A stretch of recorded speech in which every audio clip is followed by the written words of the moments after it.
আসসালামু আলাইকুম, welcome to my channel. আশা করি সবাই ভালো আছেন। আজকে আমি বানাবো ডিমের পাতুরি। তো ডিমের পাতুরি যখন বানাবো ডিম তো লাগবেই। এখানে আমি ডিম সিদ্ধ করে ফালি করে কেটে নিয়েছি ধনিয়া পাতা, এখানে নিয়েছি পেঁয়াজ কুচি, আলু কুচি করে কেটে ধুয়ে নিয়েছি, টমেটো কুচি করে নিয়েছি আর কয়েকটি কাঁচামরিচ। আর এখানে আমি কয়েকটি আস্ত রসুনের কোয়া দিয়ে দিয়েছি। তো সব কিছু আমি এভাবে রেডি করে নিয়েছি। এবার চলুন শুরু করা যাক।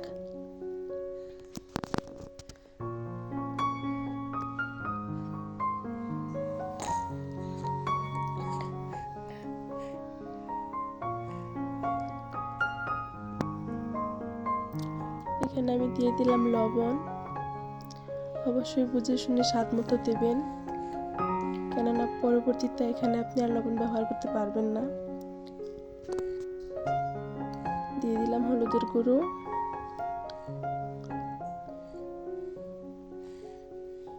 ধনিয়া গুঁড়ো দিয়ে দিলাম, লাল মরিচের গুঁড়ো দিয়ে দিলাম, আমি আরও একটু ধনিয়া গুঁড়ো দিয়ে দিলাম, আর দিয়ে দিচ্ছি জিরা গুঁড়ো। এবার এগুলো সব কিছু আমি হাতের সাহায্যে ভালোভাবে মেখে নেব। একটু সময় নিয়ে ভালোভাবে মেখে নিতে হবে, যাতে মশলাগুলো পেঁয়াজ আলু মরিচ সব কিছুর সাথে ভালোভাবে মিশে যায়। একটু ভালোভাবে মিশিয়ে নিতে হবে।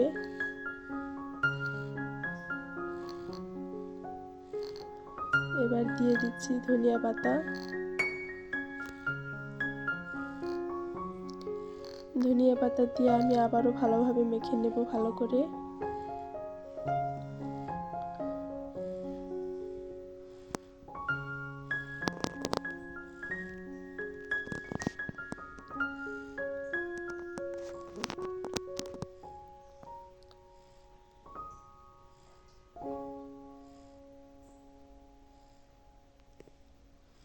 দেখতেই পাচ্ছেন আমি কিভাবে মেখে নিচ্ছি।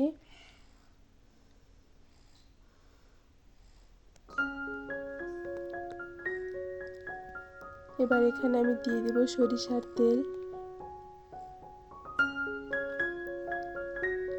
পাতুরি খেতে সরিষার তেল দিয়ে বেশি ভালো লাগে। সরিষার তেল দিয়ে আবারও একটু মিশিয়ে নিচ্ছি।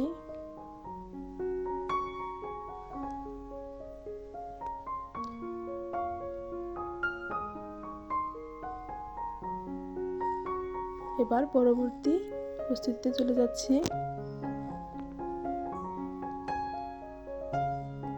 এখানে আমি চুলায় একটা ফ্রাই প্যান বসিয়ে কলা পাতা বিছিয়ে তার মাঝে অল্প করে পেঁয়াজ রসুন সব কিছু একসাথে মাখিয়ে নেওয়া সব কিছু দিয়ে দিচ্ছি।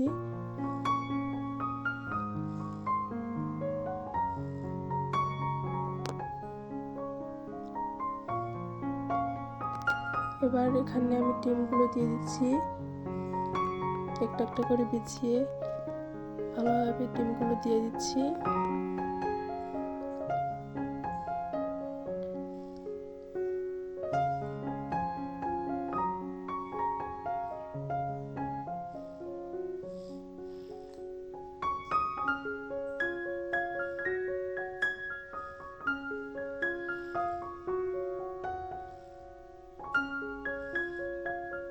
দেখতেই পাচ্ছেন কতটা সুন্দর লাগছে।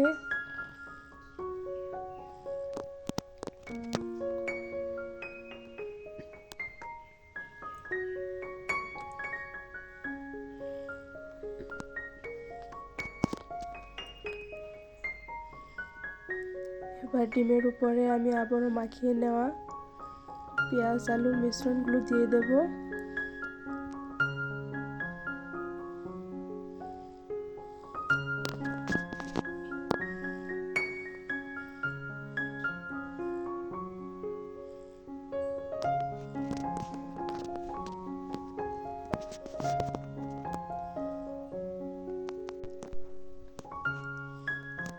আমি সবটুকু মিশ্রণ ভালোভাবে ছড়িয়ে দিয়ে দিলাম।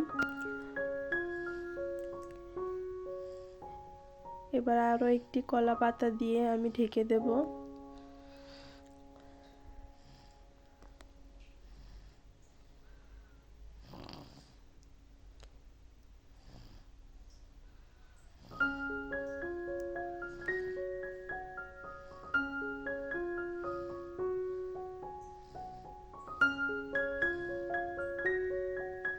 দেখে অবশ্যই বুঝতে পারছেন আমি কিভাবে কাজটা করছি, কিভাবে ঢেকে দিচ্ছি।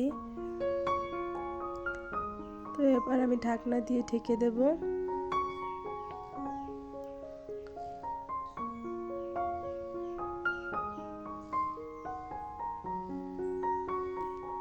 এবার একটি মাঝারি আঁচে 10 থেকে 15 মিনিট জাল করে নিলেই হয়ে যাবে ডিমের পাতুরি।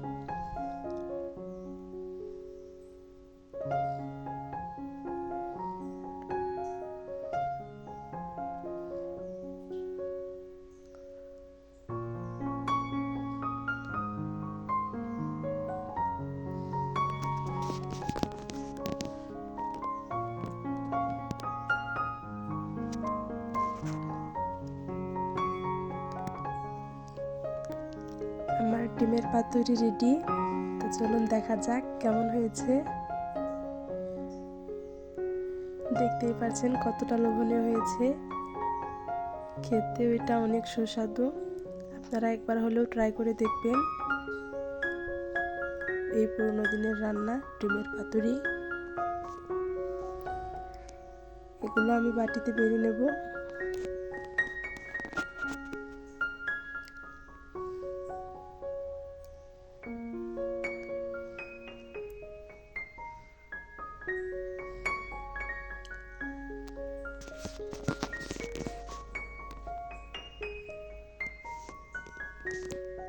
আমি বাটিতে নামিয়ে নিয়েছি। আজকের মতো এখানেই। সবাই ভালো থাকবেন, সুস্থ থাকবেন। আমার ভিডিওটি ভালো লাগলে বেশি বেশি শেয়ার করবেন। আল্লাহ হাফেজ।